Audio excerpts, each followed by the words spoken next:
Hello again, guys. I am Blunty. This is John. John's a developer for Sony Computer Entertainment. You've been working on a lot of stuff for the PlayStation VITA.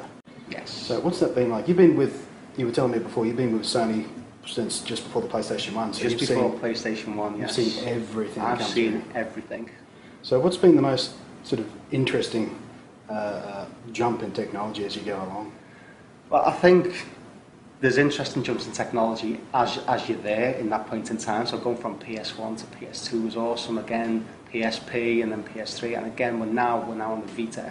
That's pretty much one of the most awesome pieces of kit we've produced. You've got a lot of technology packed into this. What's from a game developer point of view, what's the most interesting thing as far as the technology goes for the Vita?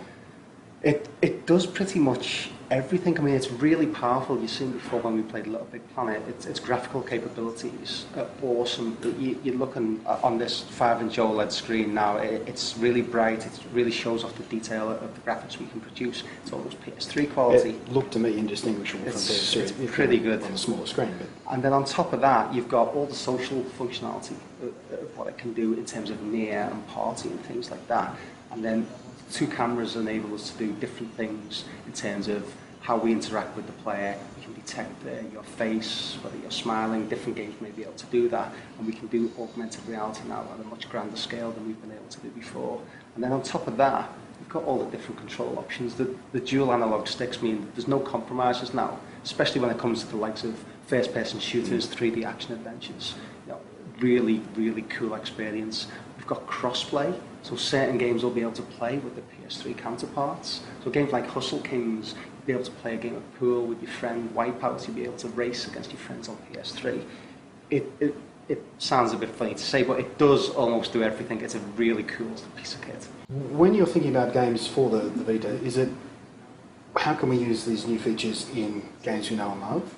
Or are we thinking about, well, what completely new types of gameplay experience? I think you're going to get both. I mean, with something like Little Big Planet, you're seeing how we can build upon what we've seen with the create, the play and the share. You're seeing the different levels that we can do. You get traditional Little Big Planet levels that are cool platform games, where you'll get something totally different, maybe just using front touch or maybe just using rear touch.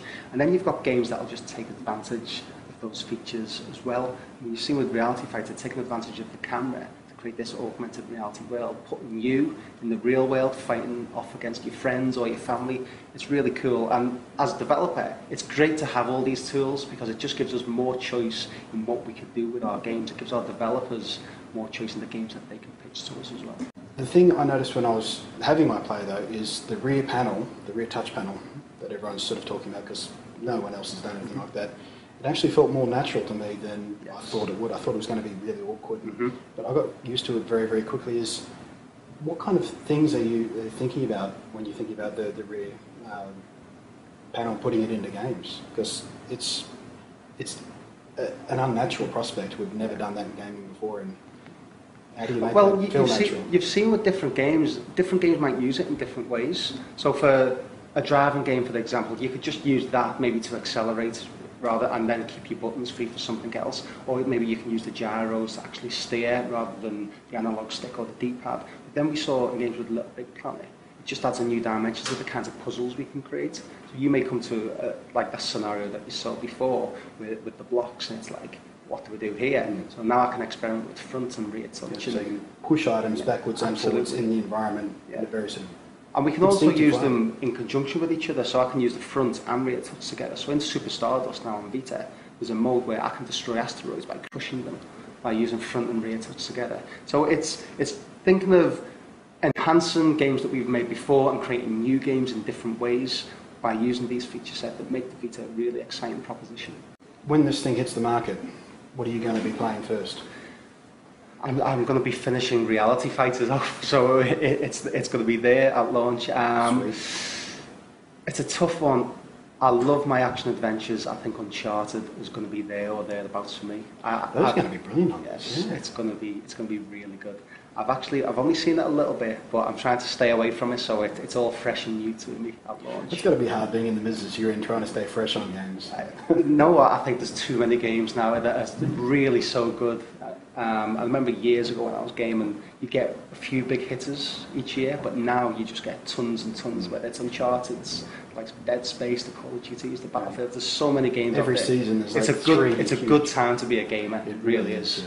Yeah. We've never been more spoiled for choice as far as games, the type of games we're playing, where we can play them, how we can play them, what we can play them on. It's brilliant to be a gamer and a game developer, I suppose. It's hard work, but you know, once you see your game out there and you see people enjoying it, and we check out the forums as well to see what people are saying, and you know, we take the critical acclaim as well, and we take the criticism as well, as long as it's constructive, that is. How does it feel from your end though? Because when a game comes out and there's, you know, a bug in it or something, it's a sequel and they haven't kept what someone would love from the first one, and people on forums get really vitriolic about that and just are spouting angrily at the company in general, but they forget there's guys like you behind it. How do you feel about that? Do you take it personally or just... No, not really. I mean, the video games industry and the players as well, they're really passionate about the games. And some of the things that sometimes they want, we've thought of, and then we haven't put them in for particular reasons.